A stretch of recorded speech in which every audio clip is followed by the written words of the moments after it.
ओम नमः शिवाय। श्री शिव पुराण अध्याय 26 भाग 1। ब्रह्मा जी कहते हैं, नारद पूर्व काल में समस्त महात्मा मुनि प्रयाग में एकत्र हुए। उसमें अनेक प्रकार के उत्सवों के साथ वहां विचित्र समाज जुटा था। नाना शास्त्रों के संबंध में ज्ञान चर्चा और वाद विवाद हो रहे थे। इसी अवसर पर सती तथा पार्षदों के साथ त्रिलोक हितकारी षष्ठीकर्ता एवं सबके स्वामी भगवान रुद्र भी वहां पहुंचे। भगवान शिव को आया देख संपूर्ण देवताओं सिद्ध मुनियों ने भक्ति भाव से उन्हें प्रणाम किया, उनकी स्तुति की। फिर शिव की आज्ञा पाकर सब लोग प्रसन्नतापूर्वक यथास्थान बैठ गए। इसी बीच प्रजापतियों में भी पति प्रभु दक्ष घूमते हुए प्रसन्नतापूर्वक वहां आए। वे मुझे प्रणाम करके मेरी आज्ञा से वहां बैठे। दक्ष उन दिनों समस्त ब्रह्मांड के अधिपति बन गए थे, परंतु अपने इस गौरवपूर्ण पद को लेकर उनके मन में बड़ा अहंकार था।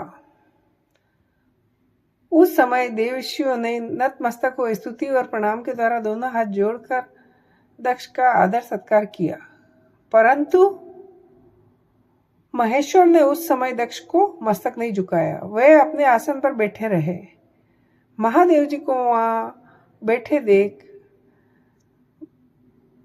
दक्ष मन ही मन अप्रसन्न हो गए। उन्हें रुद्र पर क्रोध हो आया।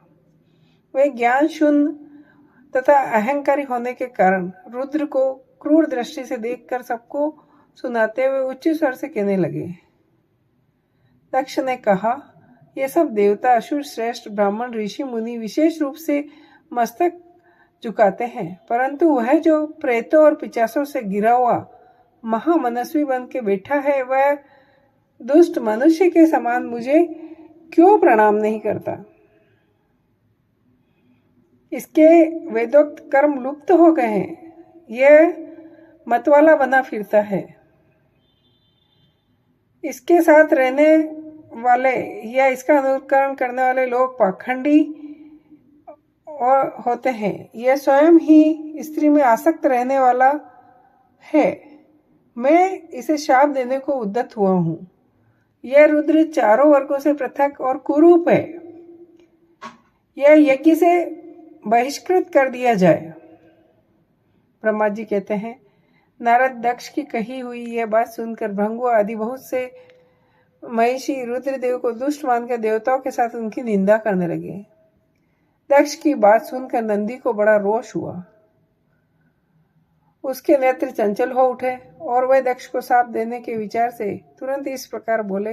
नंदीश्वर ने कहा, अरे महामूढ़ दक्ष, तूने मेरे स्वामी महेश्वर को यज्ञ से बहिष्कृत क्यों कर दिया? जिसके श्रवण मात्र से यज्ञ सफल और तीर्थ पवित्र हो जाते हैं, उन्हीं महादेव जी को तूने शाप कैसे दे दिया? दुर्बुद्धि दक्ष, तूने ब्राह्मण जाति की चपलता से प्रेरित हो इन रुद्रदेव को व्यर्थ ही शाप दे डाला। महाप्रभु रुद्र सर्वथा निर्दोष है। ब्राह्मणधम, जिन्होंने इस जगत की सृष्टि की, जो इसका पालन करते हैं और अंत में जिनके द्वारा इसका संहार होगा, उन्हीं इन महेश्वर को तूने शाप कैसे दे दिया? जय हो।